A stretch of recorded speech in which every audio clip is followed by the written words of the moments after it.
right now we're on the subway, and the train stations in Seoul, it's really clean, number one, and everything here, transportation is really convenient.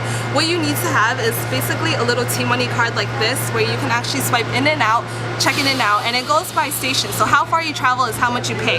Base fare is 1,100, which is less than $1, and then you basically travel on top of that. So if you look right here on the map, everything is really easily. There's two colored tones. These two colored tones tell you which door you get out of, and if you see here, there's also these lines. So these lines tell you where you transfer and how to move around Seoul. So it makes everything really easy. Now, if you look on this side, we have our line, which one we're on now. On the other side, they actually show you basically all of Seoul subway, that line, everything outside.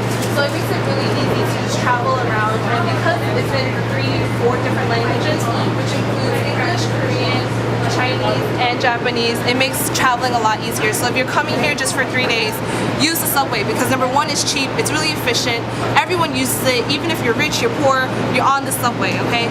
Common courtesy here is if you're sitting on the ends, they actually have seats for the elderly and handicapped and also pregnant people. So try not to sit on those seats. If you see someone sitting there, just get up and let them sit.